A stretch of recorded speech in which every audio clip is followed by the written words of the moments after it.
folks. Sorry I haven't checked in a long time. But the New Year's resolutions are going fantastic. I've almost gained 30 pounds at this point. Honestly, things are going good. And I don't want these videos to die once again, so checking in. I guess we went from making a video a day to making a video a week. Oh, my office is done. Sorry, I'm getting messages as we talk, but my office is done. It's freaking beautiful. I wanted to show it to you earlier, but I've been busy. It's crazy.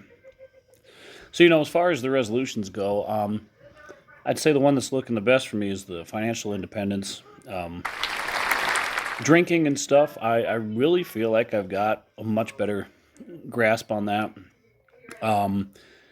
I just realized that you don't have to be obliterated, and you can't be obliterated every single day of your life, or you're just not going to get very much done. You're not going to have very much energy and shit, So, I've been getting up earlier, especially if you work the stock market. I'm here in Montana, which is Mountain Standard Time. Therefore, the stock market opens at 7:30. So I've discovered a couple things about the stock market. One is 7:30 in the morning. It's extremely volatile, up and down, up and down, up and down. And there's no method to its madness. It doesn't make any sense whatsoever. So I'd steer clear from 7:30 in the morning because you can lose a lot of money. But what I've been doing, it seems like it's working, is dollar cost averaging. DCA, right? Where basically you buy a security. You always got to have an idea of where it's going. Are we going long or short, And you buy a security, and then you, depending on how much money you have, to day trade, you're going to have the $25,000 like we talked about in the past. But depending on how much money you have, 25,000, 50,000, 75,000, they're all different numbers. Right now, I'm in a position where, like, my $6 stocks or $9 stocks, I can put 400 or 500 shares on them to start. And then $10 to $20 stocks, I put, about 300 shares. Next $10 is 400 shares, 200 shares and up. Got my highest stock right now is $37 a share. And I put, 100. I put 100 shares on that, or 125 or whatever.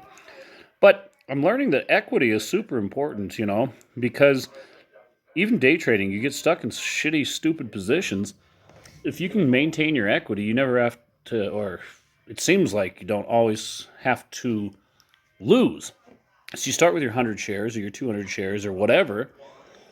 And then if the stock falls, 10 cents or 20 cents, then you dollar cost average, meaning you put more shares on it. So let's say we got a $6 stock. It's going to move slower than like a $37 stock. It's going to be less volatile. So this $6 stock falls by 20 cents, I mean, that's quite a fall for a $6 stock. But let's say, 20 cents. You can go ahead and throw an extra 200 shares on it, because your equity is going to allow you on a $6 stock to buy, 10,000 shares or something. So you're a long ways away. What you don't want to do is blow all of your equity on the initial investment. You buy 2,000 shares of a $30 stock. Well, if it goes down, there's no dollar cost averaging. There's no saving it. And dollar cost averaging, if you don't know what it is essentially how it sounds. It's an average. So at $6.50, you buy 100 shares. It goes down to $6.30, buy another 100 shares. Your dollar cost average is $6.40, right? You started at $6.50, went down to $6.30, and you bought 100 shares up at $6.50, 100 shares $6.30, which means it's going to average out to $6.40 a share. So what if, the stock's not going to fall forever, right? It might go up forever, but it's not going to fall forever, unless it goes bankrupt, of course, which I haven't seen often in my entire life from the securities I look at. What if you dollar cost average something for the rest of your life and never lose? So who cares if it falls from $6.50 to $6 to $5 to $3.50? If you're dollar cost averaging and kind of following this puppy down, without blowing all your equity, because you need to keep equity to do that. You need to keep liquidity, right? Money on the side. You can't blow your whole load. Then you can follow this $6.50 share security all the way down to $3. And then you're sitting at, who knows what your average be. Let's say your average is $4.50. So instead of being $6 away from $3, you're only $1.50 away from $3 at $4.50. It's easier for that to come back and surpass here. And once it does surpass, that's when you're making a profit.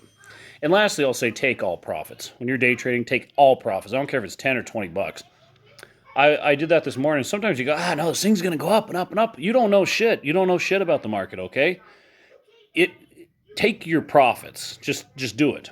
And don't kick yourself if it continues to go up, because that turns into gambling. You want this to be a job? Take your money. I did that this morning. I was just playing on my phone, investing, in bed, in my underwear for like a half an hour. Went downstairs to my office after I took a shower, and I had already made $189 just by taking tiny little bits and pieces and shares. $5 here, $10 there. This is free money sitting there, low-hanging fruit. Just grab it. So hopefully some of that made sense. If it didn't, I don't know what to tell you. Go read on Investopedia. Learn more every day. This video's starting to drag. I need to lose some weight for the wedding. It's in a month and a half. And our last show that I'm in is tomorrow night, St. Patrick's Day. So after that show, I'm done till the wedding. I have nothing, no excuses after that. It's just sheer focus to lose some weight and to get married on May 1st. All right. It's a beautiful day in Deer Lodge, Montana, so I'll give you a view of that, and then we'll talk to you soon. Nice seeing you all again. We'll see you hopefully sooner than a week from now.